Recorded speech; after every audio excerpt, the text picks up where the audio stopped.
Perfect Turd Podcast, episode 225, Lamar, Winnie-the-Pooh, Blood and Honey 2. It rhymes. It's almost like this is like our destiny to do this right now because it came out in theaters, limited release. Yep. I guess it's coming out later this year, but when he went last year, when the first one came out, right, 2023. Sure did. And we were not impressed. It was a little bland.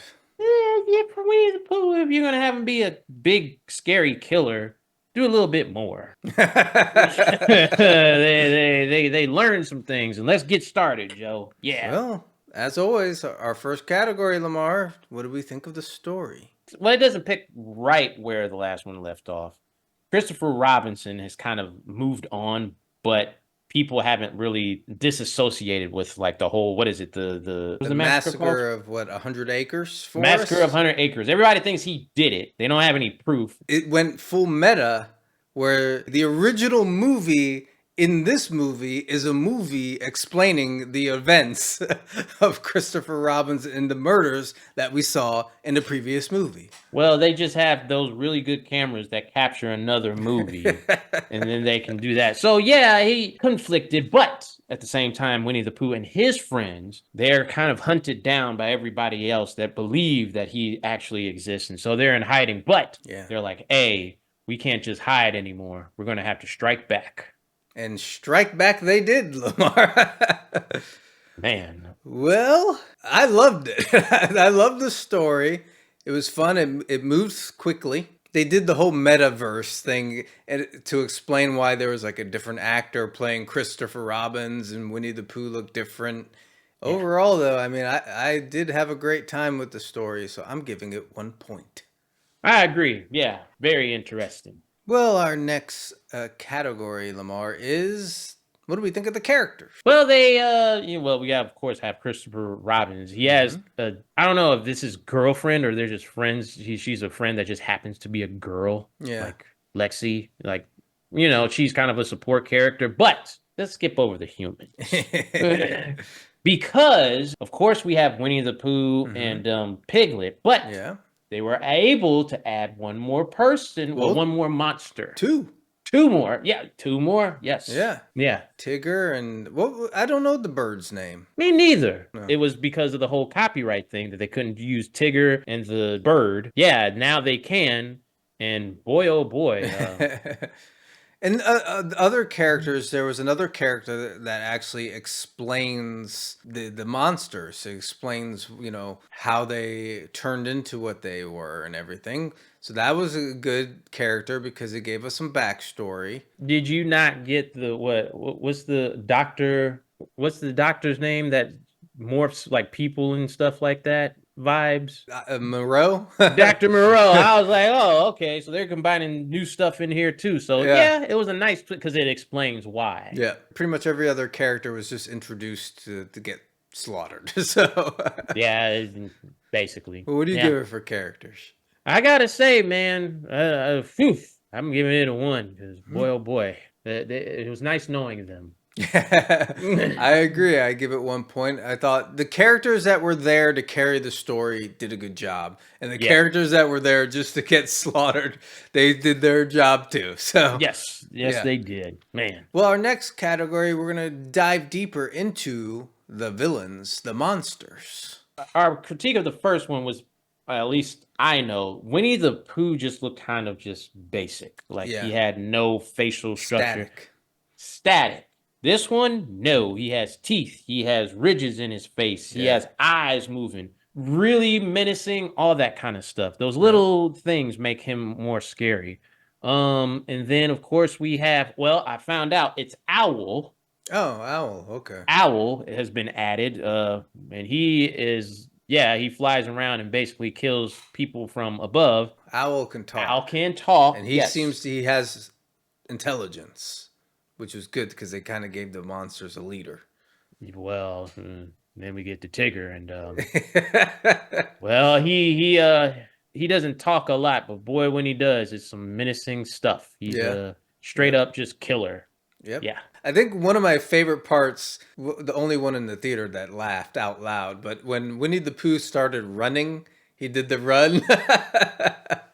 That was amazing. You're talking about the full like yes. that Boy, was oh great. boy. That was something. Yeah. Well, what are we giving it for monsters? Give it a 1. Yeah, they're I stepping it agree. up. Yes. They did. Yeah.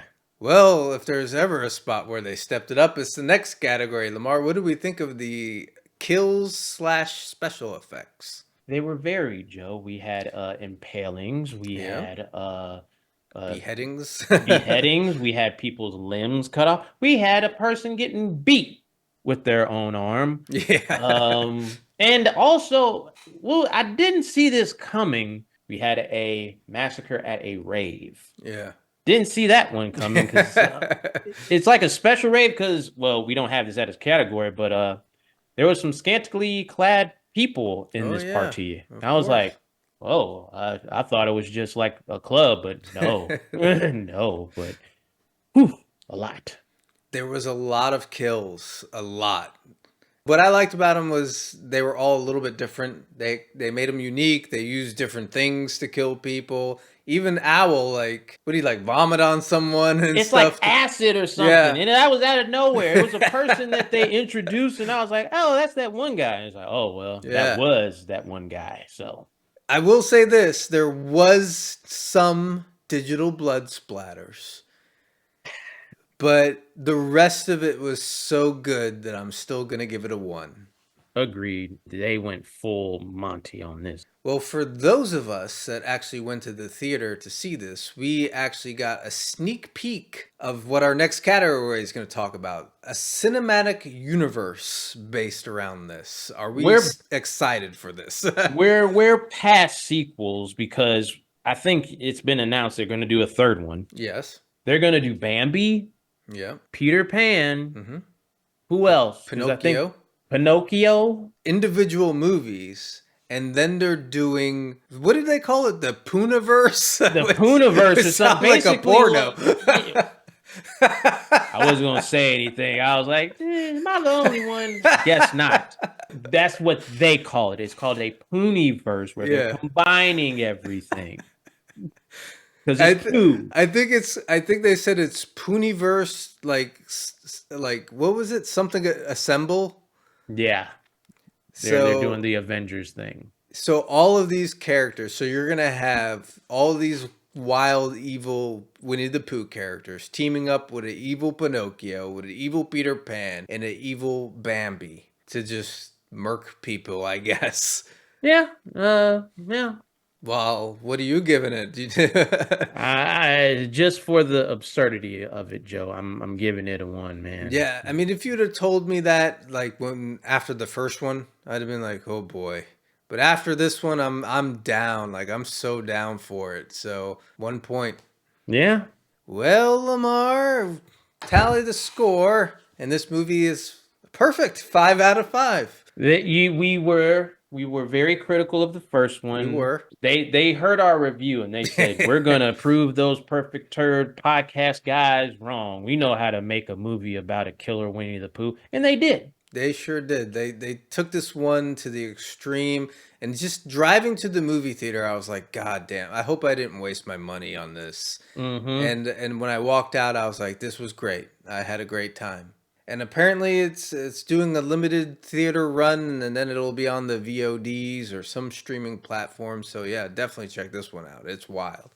Exactly. So does that wrap it up, Lamar? Yes, it does, Joe. Man. Peace. Oh, bother. Deuces.